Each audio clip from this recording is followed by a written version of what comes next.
Agora, nós começamos o nosso último dia do treinamento.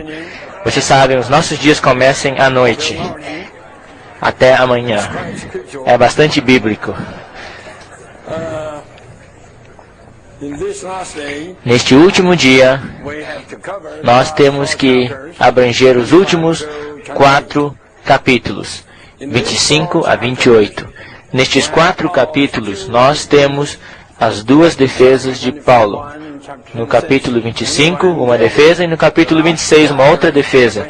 E os 2 últimos capítulos apresentam a sua última jornada ministerial, a última viagem pelo mar Mediterrâneo. Aparentemente, em todos estes 4 capítulos, nós não podemos ver muitos pontos a respeito da vida espiritual. Todavia, eu devo apontar para vocês uma coisa, isto é, sem dúvida, isto está transmitido aqui totalmente. Isto é, olhem para a situação. Nestes poucos capítulos, o quadro nos mostra 3 tipos de pessoas, em 3 tipos de condições. Número 1, os religionários judeus.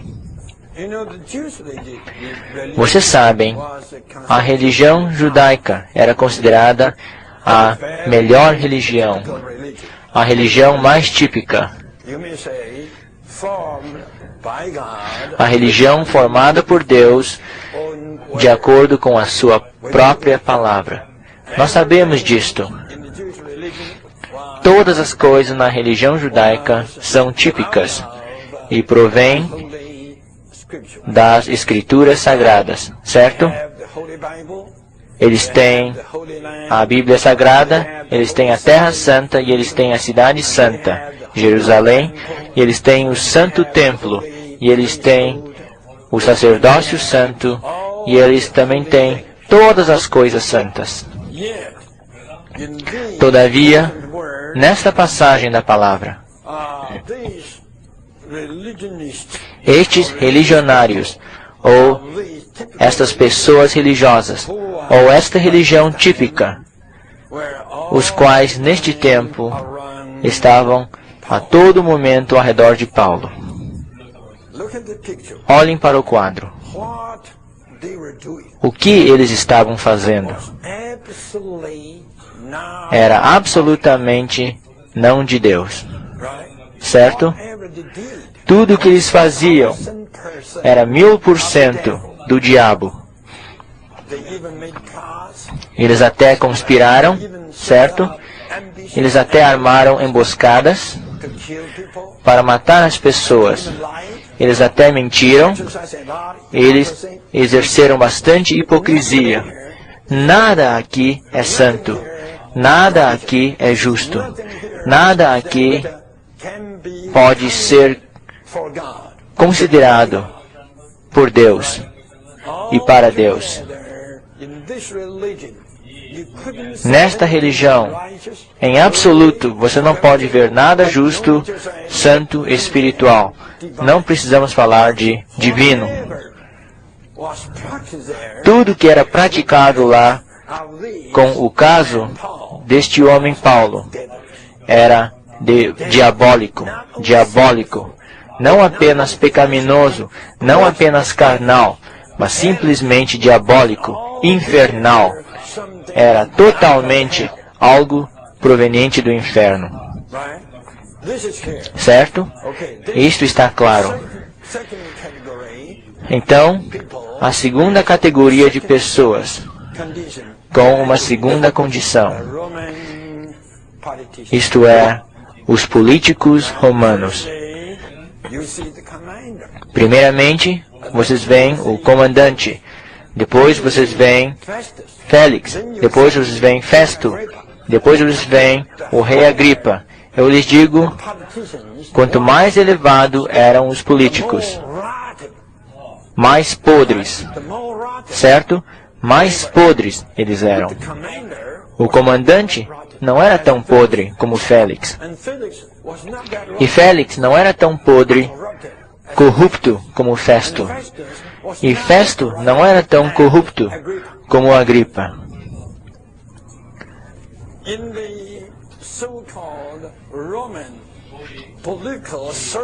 No assim chamado círculo político romano, de acordo com o registro genuíno da palavra, não havia nada lá a não ser podridão, corrupção.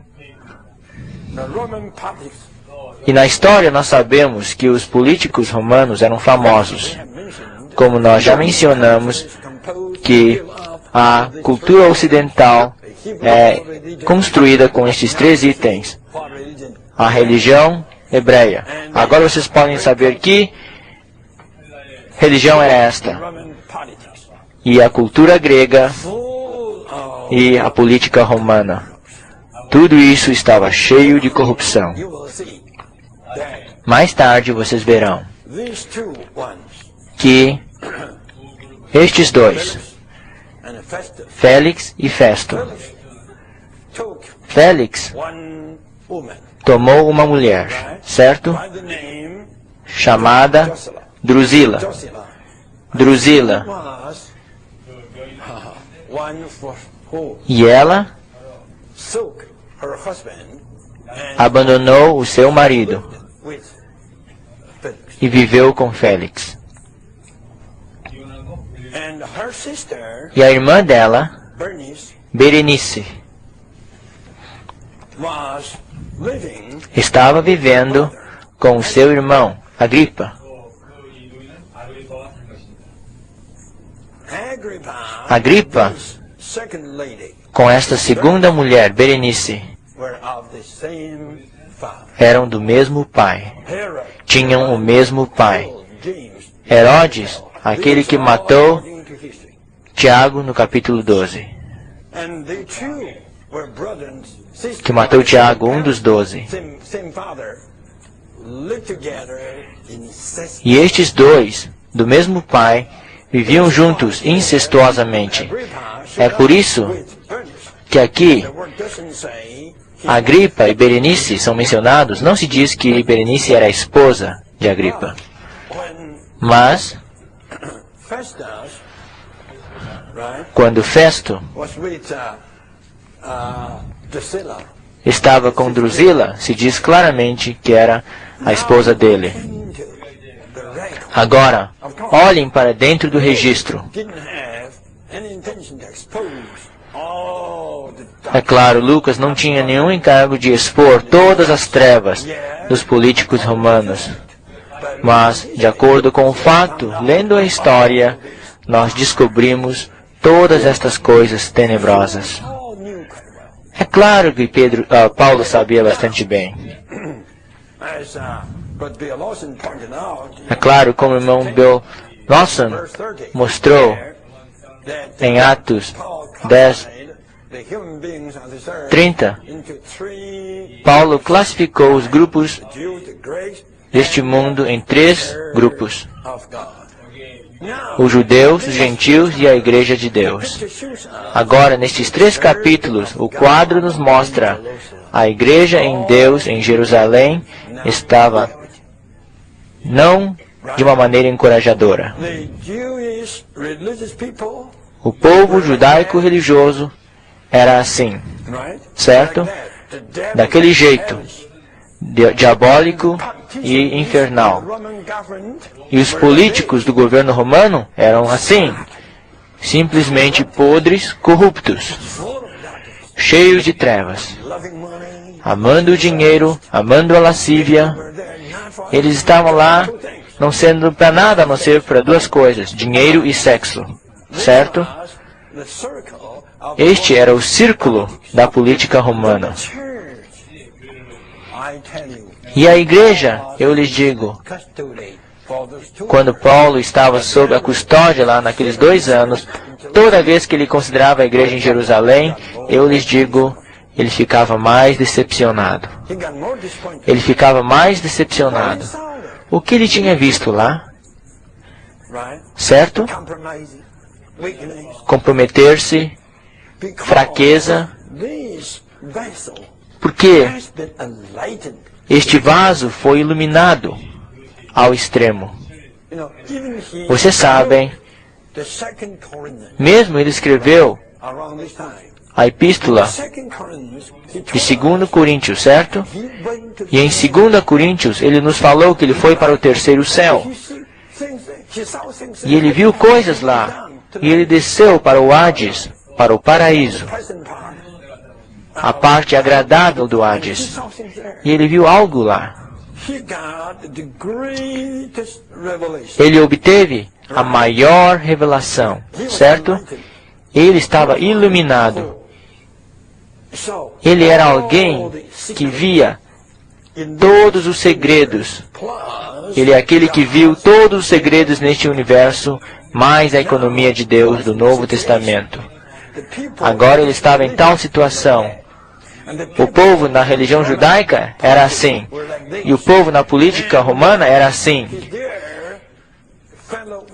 E os seus amados cooperadores na igreja, como Pedro, João e este Tiago.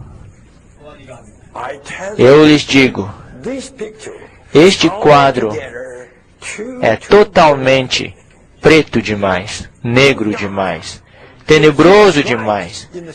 Contudo, ele estava lá bem no centro.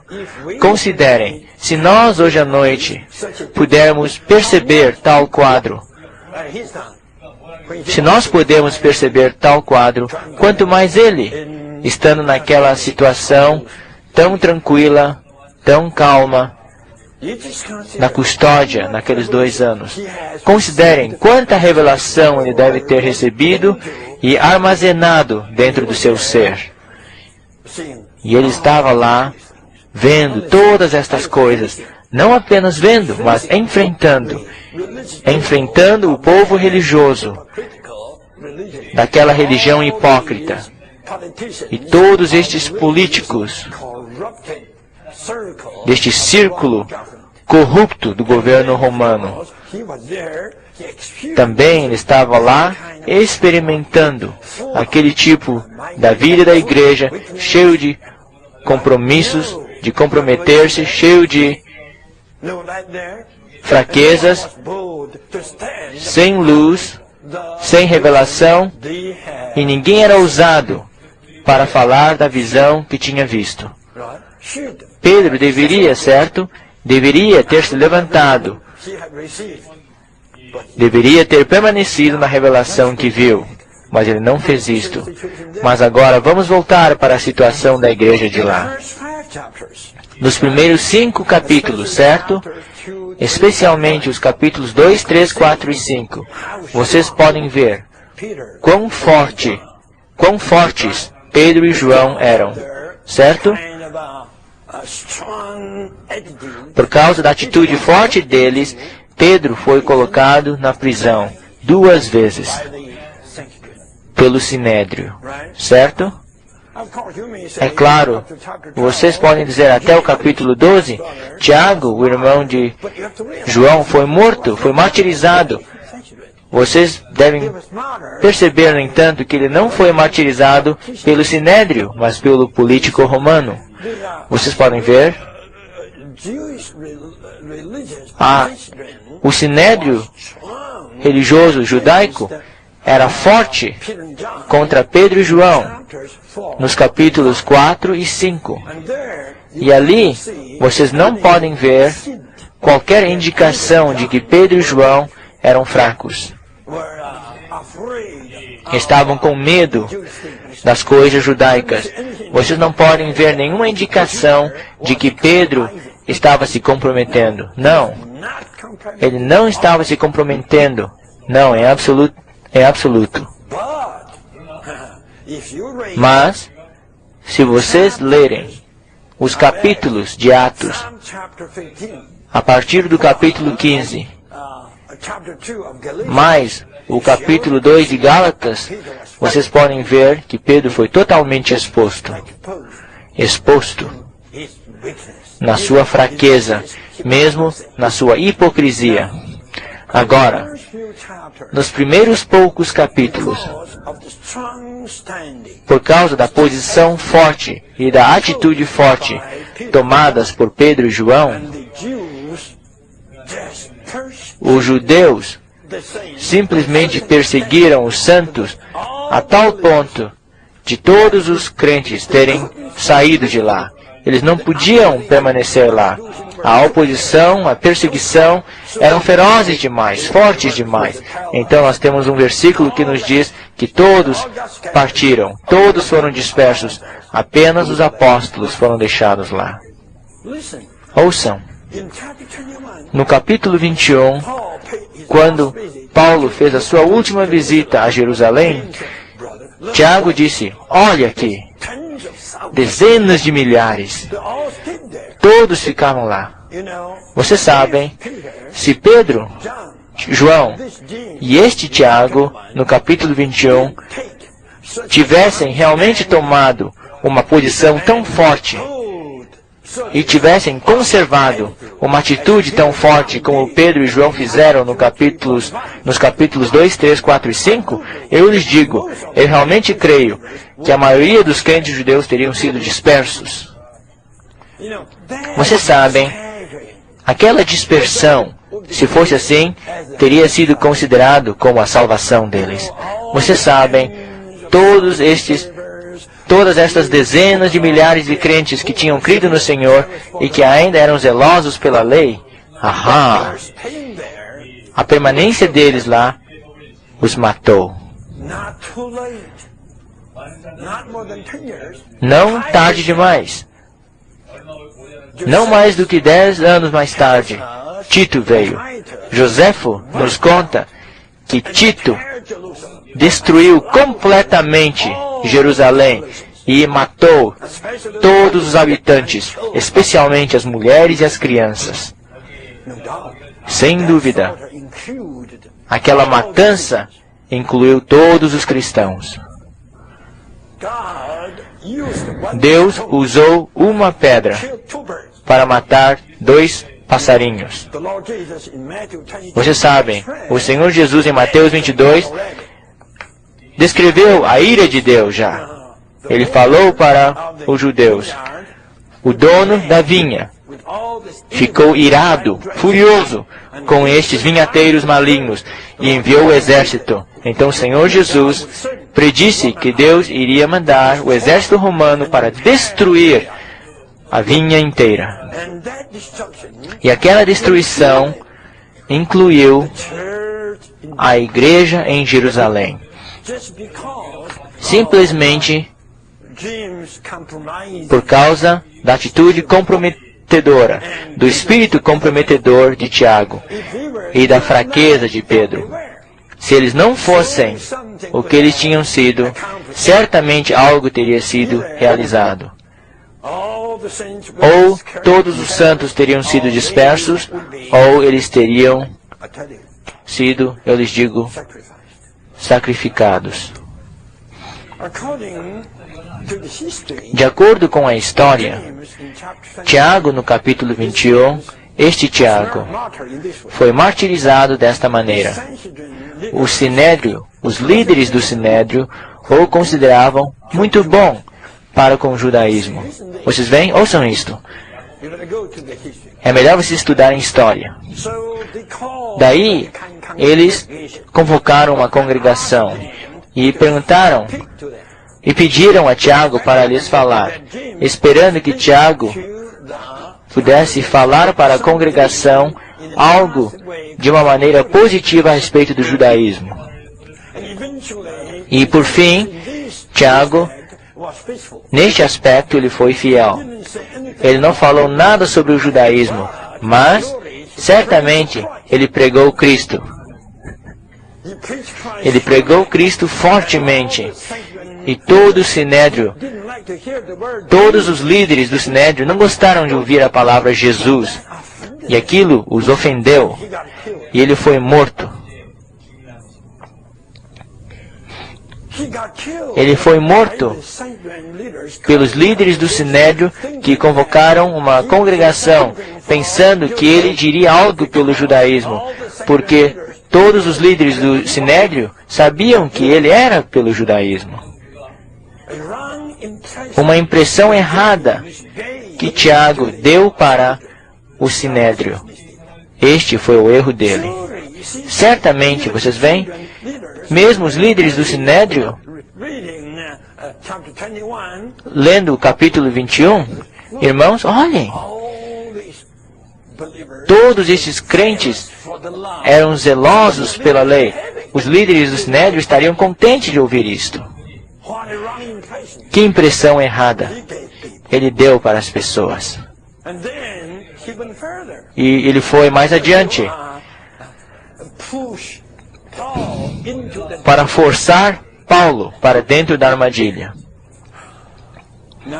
Agora vocês podem ver por que o Senhor não toleraria isto.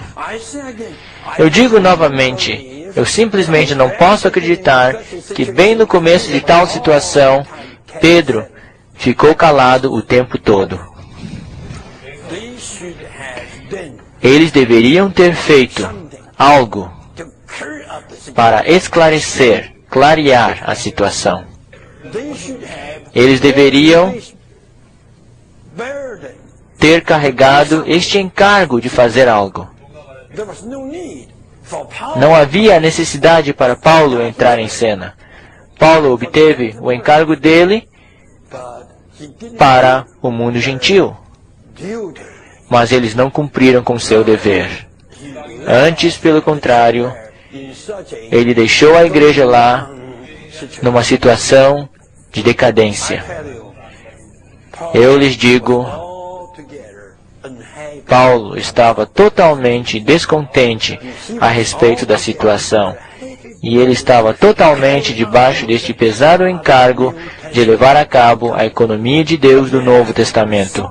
Todavia, a fonte lá em Jerusalém estava tão contaminada, e a corrente, sem dúvida, leiam todas as epístolas.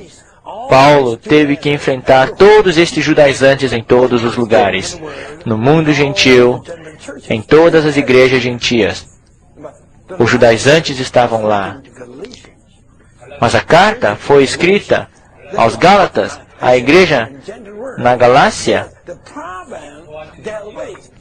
Aquilo ficava na terra gentia, mas o problema principal eram os judaizantes. Os judaizantes tinham aparecido para saturar as igrejas gentias.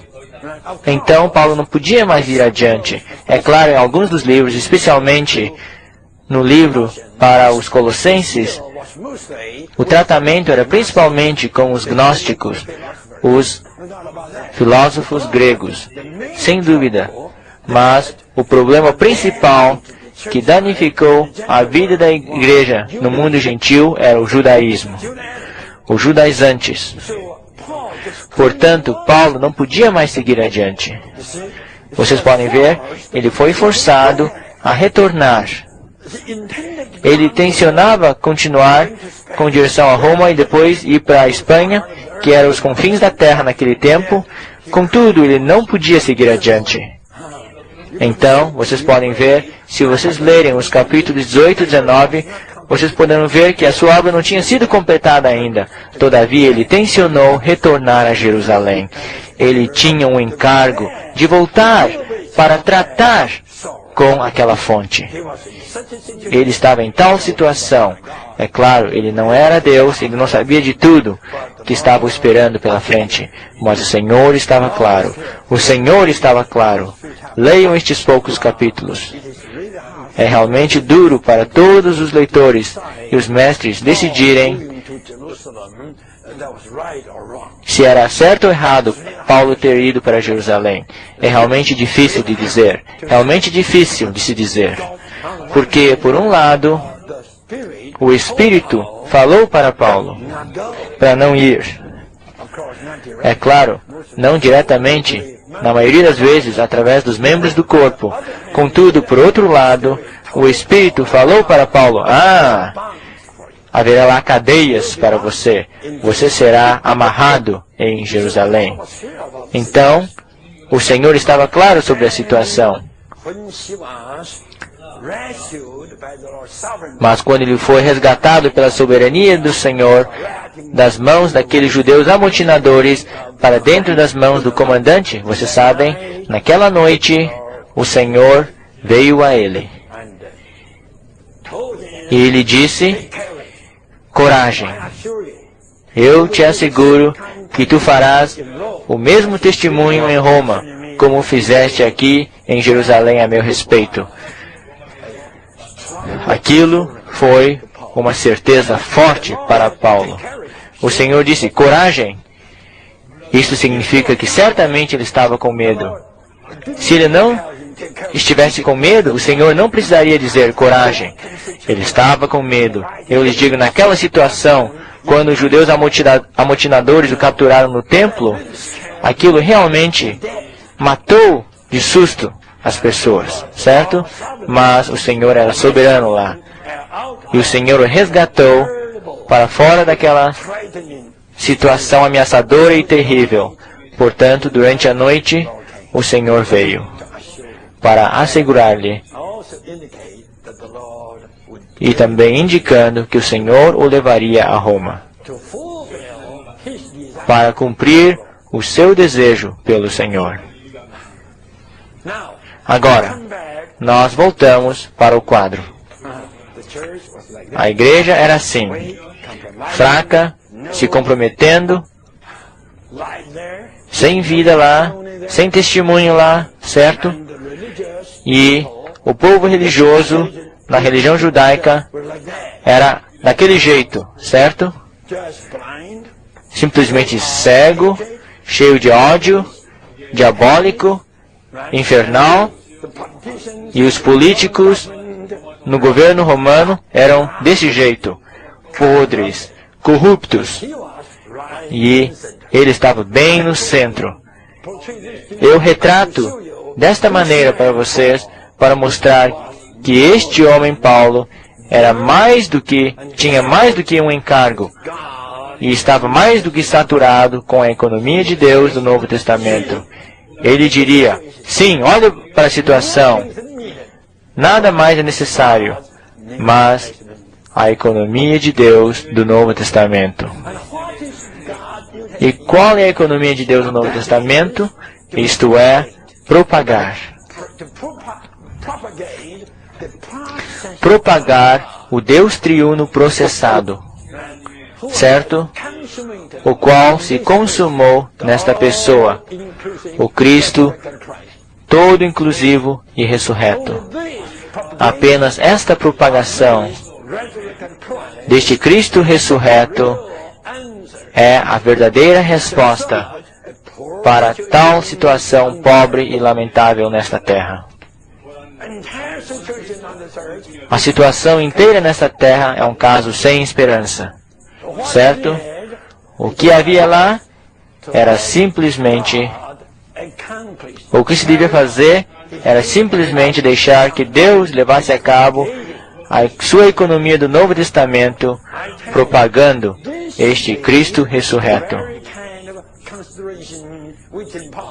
Essa deve ter sido a consideração dentro de Paulo naqueles 2 anos. Portanto, quando ele foi levado para Roma e entrou na sua prisão tranquila, ele começou a escrever aquelas cartas. Agora, temos uma nota que lhes dá uma sequência exata de todas aquelas cartas. De manhã eu lhes dei uma sequência que não é tão exata, mas o princípio é o mesmo. É melhor vocês tomarem a sequência de todas aquelas epístolas escritas por Paulo de acordo com esta nota, porque esta nota foi escrita com muito estudo, e a minha memória não é tão boa para se lembrar de coisas assim, mas realmente me lembro de que depois destes 2 anos, ele escreveu as suas últimas 8 epístolas, e as suas últimas 8 epístolas nos mostram uma vista mais clara como levar a cabo a economia de Deus do Novo Testamento. Isto foi uma luta, ouçam, depois que ele apresentou tal vista clara completando os seus escritos da revelação divina, não durou muito tempo. Vocês veem? Não durou muito tempo. Ele foi embora, ele foi morto. Foi martirizado. Mais ou menos 85, 86 depois de Cristo. Mais ou menos 1/4 de século. Mais ou menos 90 anos depois de Cristo. O Apocalipse foi escrito. Nas 7 epístolas de Apocalipse, vocês podem ver, todos podemos ver, que as próprias igrejas que foram estabelecidas principalmente por Paulo, certo? Para o quê? Para o cumprimento da economia de Deus do Novo Testamento, propagando o Cristo ressurreto, todas essas igrejas ficaram degradadas. E a degradação era simplesmente a perda deste Cristo, certo? E a degradação era simplesmente receber, aceitar todos os tipos de quê? Todos os tipos de substitutos de Cristo. Isto entrou para substituir Cristo, aquilo entrou para substituir Cristo, todas estas coisas, em todas as 7 epístolas, vocês podem ver que em praticamente cada uma das epístolas, claro, não há tanto naquela epístola para a Filadélfia, mas em todas as epístolas restantes, eu lhes digo, algo entrou sorrateiramente para substituir Cristo, algo entrou sorrateiramente para expulsar Cristo. Eu lhes digo, vocês devem perceber que desde o tempo em que Apocalipse foi escrito até o tempo presente, mais do que 19 séculos já se passaram.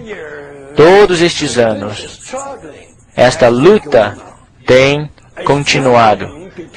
Uma luta entre Deus e o seu inimigo Satanás. Eu vou me voltar e dizer, esta luta era entre Satanás e Deus. Satanás tem usado todos os séculos para colocar imitações, substitutos para substituir Deus e substituir Cristo. Até que no século XX, o cristianismo veio a nós. E debaixo da soberania de Deus, todos nós, inclusive eu, todos nós nascemos no cristianismo. Em que tipo de cristianismo? Num cristianismo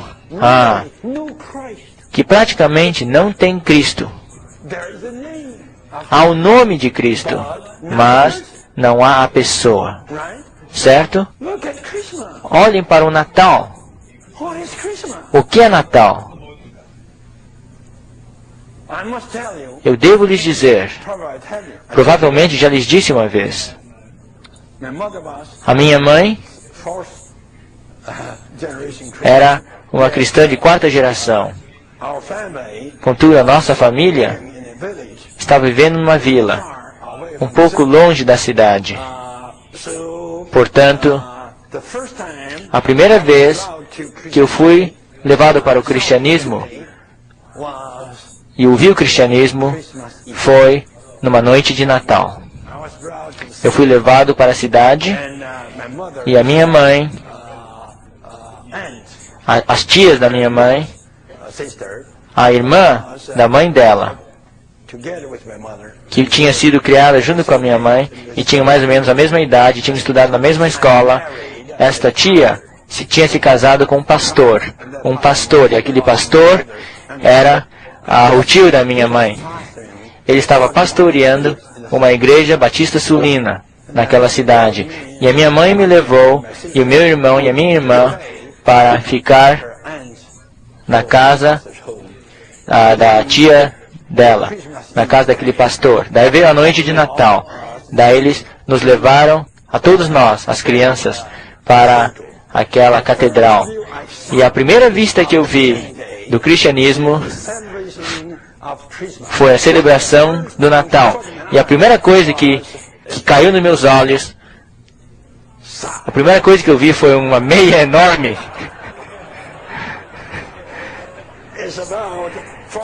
mais ou menos 1,5 metros de tamanho e muitas balas, bombons.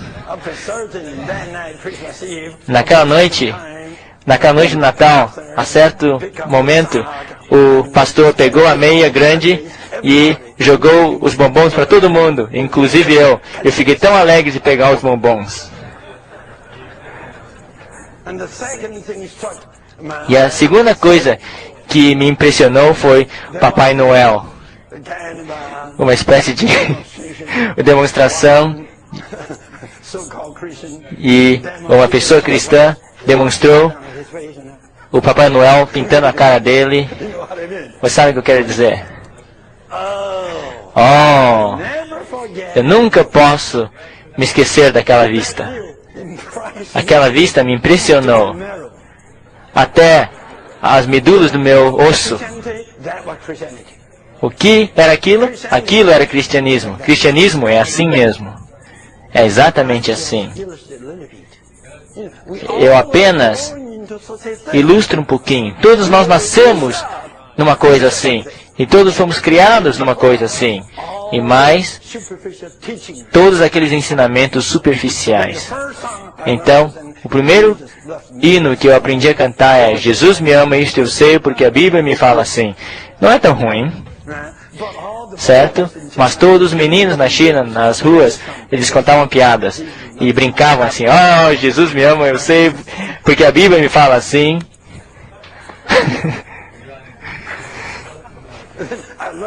Daí eu aprendi todas as doutrinas cristãs na escola dominical. Eu vi a situação. Eu não preciso gastar muito tempo. Vocês veem, tal coisa veio a nós. E nós nascemos nisso. E nós fomos criados nisso.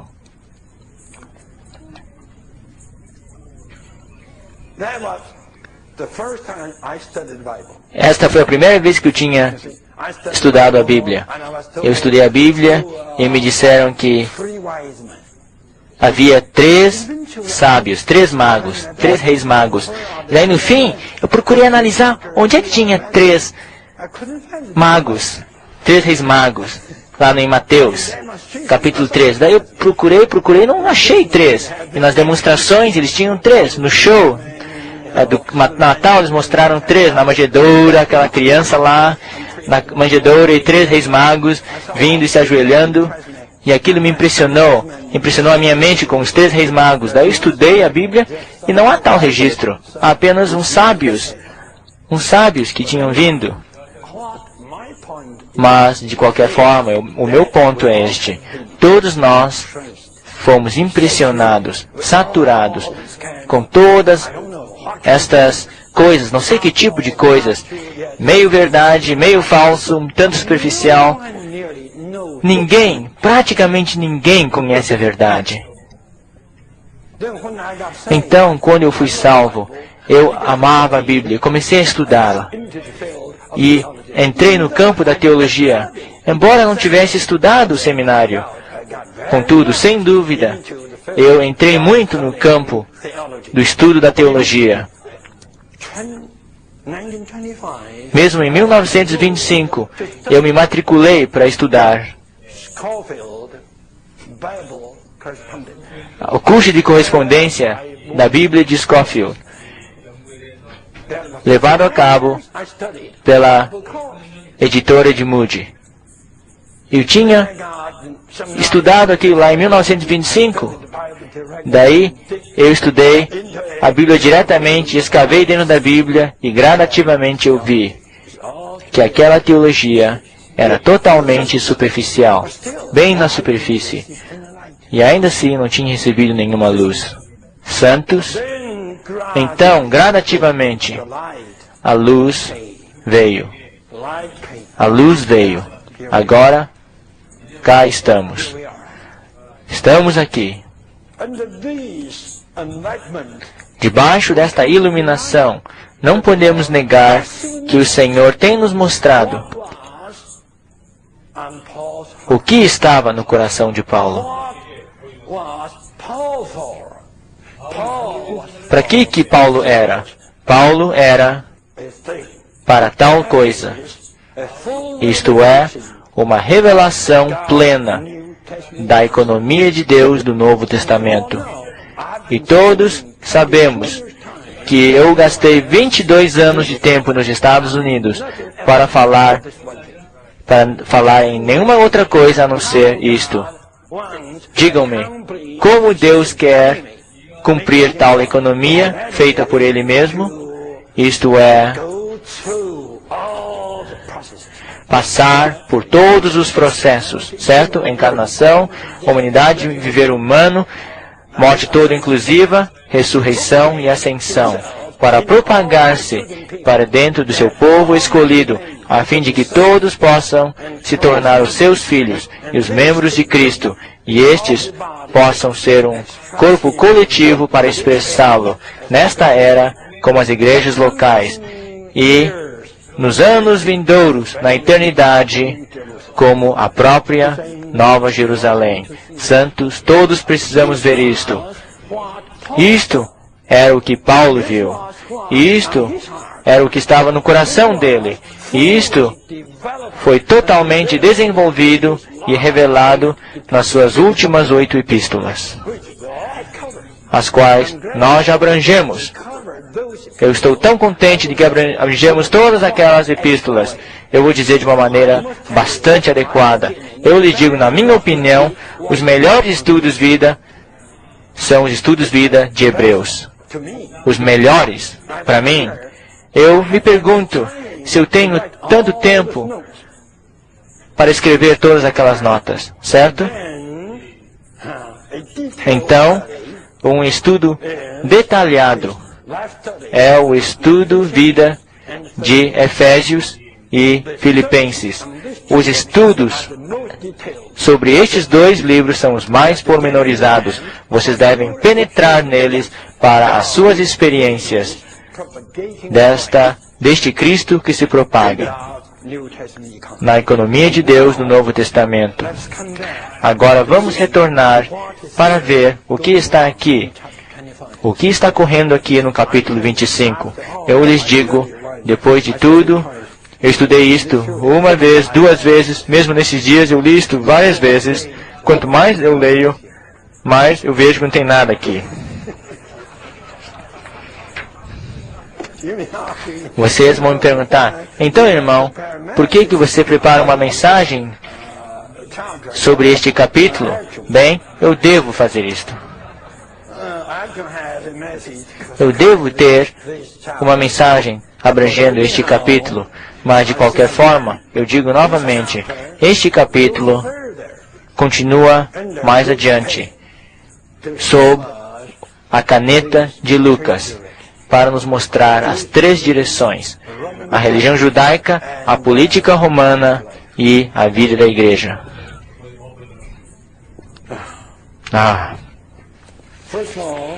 Primeiramente, a primeira seção deste capítulo nos diz como Festo, depois de ter assumido o seu cargo como sucessor do governador Félix, como ele cuidou do caso de Paulo. Certo? Ele foi para Jerusalém para visitar o povo de lá.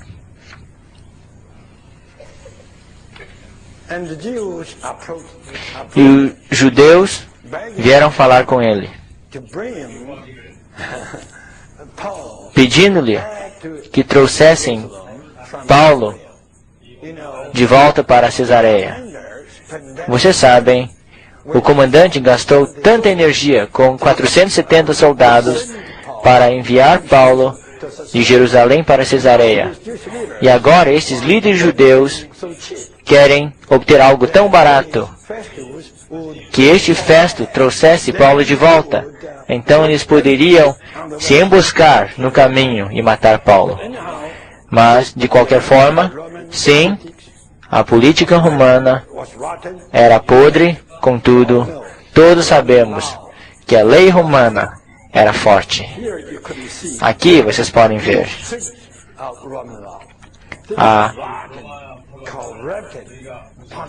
como a lei romana era rigorosa. Este político do governo romano era tão podre, mas ele ainda estava cuidando da lei.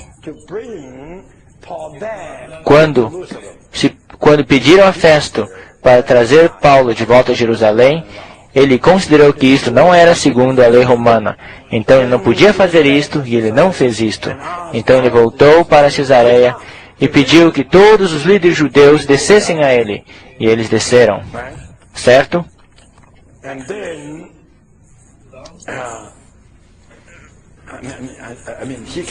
Então ele desceu, e então, depois de ter descido, ele deu a Paulo uma oportunidade de defesa. Aqui Paulo não fala muito para se defender.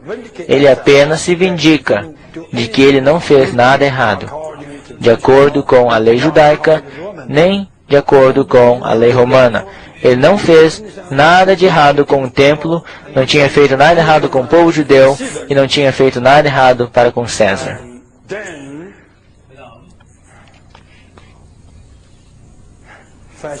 Então Festo era uma raposa. Vocês veem? Ele propôs, a fim de agradar o povo judeu, ele propôs: Paulo, que tal eu te enviar de volta para Jerusalém? E Paulo era sábio, ele tinha visto a sutileza, então ele se tornou tão forte. Podemos ler? Ele se tornou tão forte, ele disse: eu estou perante o tribunal de César. Eu estou perante o tribunal de César. Isto indica que Paulo estava lá, bem na frente do tribunal de César.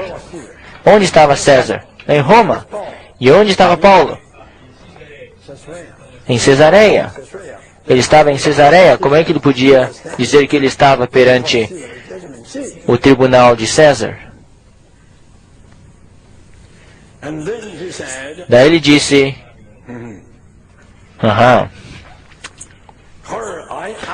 onde eu devo ser julgado? Eu devo ser julgado perante o tribunal de César. Provavelmente nós não entendemos as palavras corriqueiras deles, mas Festo sabia que esta frase significa que Paulo já tinha apelado para César.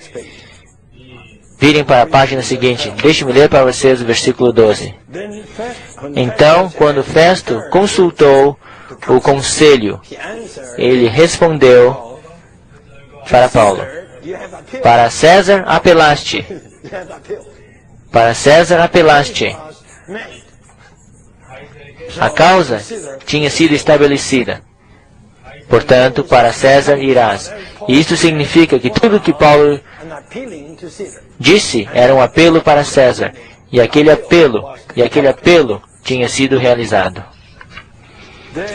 Então, no versículo 11, Paulo disse: se, portanto, estou cometendo injustiça e tenho cometido qualquer coisa digna de morte, não recuso morrer.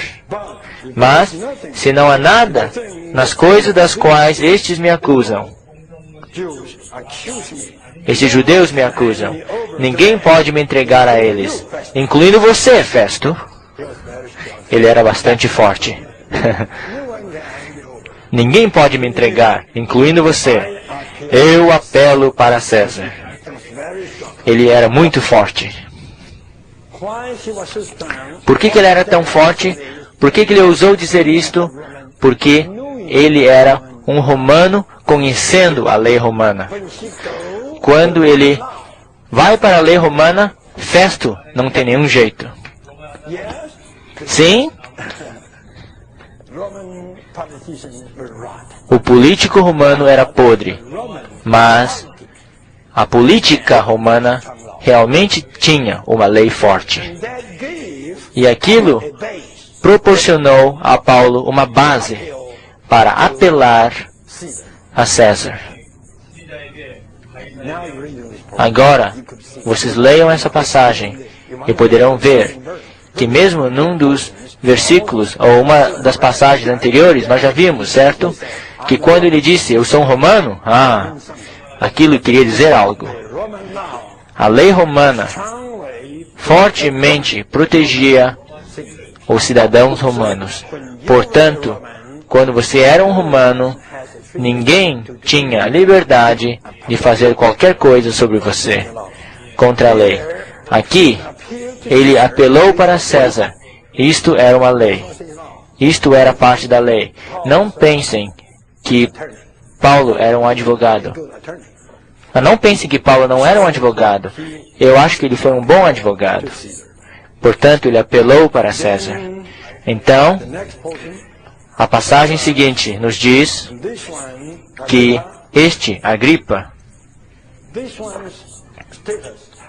o status deste era bastante confuso. Provavelmente, ele tinha ou um pai judeu ou uma mãe judia. Vocês veem? A irmã dele, Drusila, neste texto, neste livro, era judia. Este texto diz que ela era judia. Ela era uma moça judia. E aquela Drusila era a irmã de Agripa. E Berenice também era uma irmã de Drusila. Todavia, ela vivia incestuosamente com Agripa. Portanto, havia muitas complicações lá. Contudo, a história nos diz que Agripa era um judeu em religião. É por isto que, quando Festo mencionou-lhe sobre as questões judaicas, no versículo 19, Festo lhe perguntou sobre a sua própria religião, na qual Agripa estava. Agripa era da religião judaica. É por isso que Festo estava usando uma palavra boa, uma palavra adequada, quando se referia à religião judaica. Havia todas estas complicações lá. Então, alguns dias se passaram, e Agripa, o rei, e Berenice, quem era ele? Não havia menção aqui, certo? Chegaram em Cesareia e saudaram Festo. E, então aqui, Festo consultou o rei Agripa. Na verdade, este caso não estava na jurisdição de Agripa. Agripa estava governando uma outra seção. Festo estava governando a Judéia, tendo Cesareia como centro. Mas eles eram parentes malignos. De qualquer forma, eles se conheciam um ao outro, e Agripa veio visitar Festo, e Festo mencionou este caso para ele. Então, vocês podem ler as palavras de Festo, e vocês verão onde este homem estava, certo? Então, vocês podem continuar através destas duas páginas, 182 e 183, e poderão ver que estes dois homens eram todos malignos, e no dia seguinte, deixe-me ler para vocês o versículo 23, portanto, no dia seguinte, quando Agripa e Berenice vieram, com quê? Com grande pompa. Agora, vocês podem ver a descrição de Lucas. Nos mostra que tipo de povo, que tipo de pessoas eles eram. Eu digo novamente, quem era Berenice? não tinha título aqui, mas ela era uma mulher. Ela veio com este homem, rei. Quem era ele? Era ela a rainha? Não, não se diz aqui. Mas eles vieram juntos como um casal, com grande pompa. E entraram no salão de audiência e assim por diante. E Agripa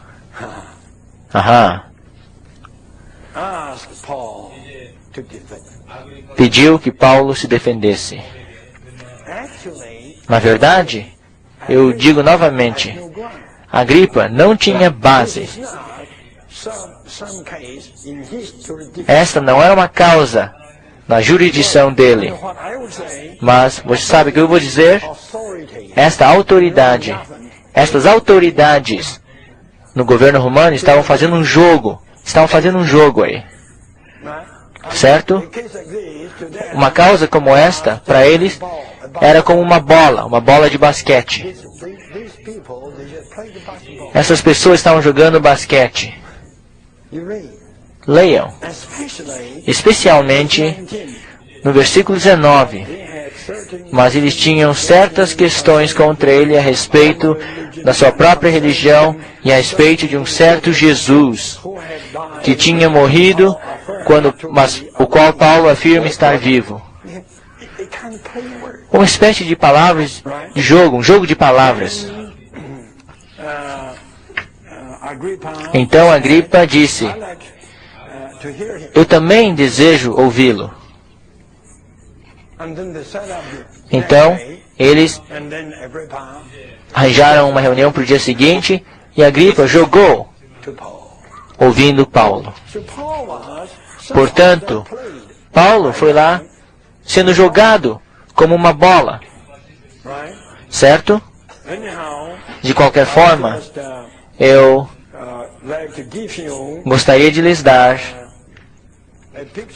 um quadro sobre a situação na qual Paulo estava. Depois de tudo isto, deixe-me lhes dizer isto. Nesta situação, um estava parado lá, sendo diferente do povo judeu, do povo religioso, e sendo diferente dos políticos romanos, e também sendo diferente da igreja em Jerusalém. Vocês devem perceber que o quadro nos mostra que Paulo viveu o Cristo. Ele viveu o Cristo, certo? Ele era uma testemunha real para Cristo. Não é de se admirar que o Senhor Jesus o considerou como uma testemunha. Na realidade, em todas as defesas que ele fez, ele não falou muito a respeito de Cristo, certo? Contudo, o Senhor Jesus reconheceu que Paulo estava lá, solenemente testificando o Senhor. Porque ele viveu o testemunho, ele viveu o Cristo, ele era absolutamente diferente. Eu quero lhes impressionar com este único ponto, para que vocês possam voltar e ler estes poucos capítulos, para ver todos os 3 pontos de todas as 3 categorias de pessoas. Mas aqui nós temos uma 4ª pessoa, ou uma pessoa singular, que vivia uma vida que era Cristo. Ele não apenas pregava a propagação do Cristo ressurreto, mas ele vivia este Cristo. Ele vivia uma vida que era a propagação do Cristo ressurreto. Ele viveu tal vida. Eu gosto disto. Que glória, certo? Que vitória. E que ganho para o Senhor. E que vergonha para o inimigo. O inimigo tinha feito tanto, todavia, bem no centro dos seus feitos, havia uma pessoa parada lá, certo? A qual vivia Cristo. como a sua vida. E este Cristo é o Cristo ressurreto propagado para dentro desta testemunha. Eu paro aqui. E eu creio que aquela sessão deve participar no compartilhar de hoje à noite.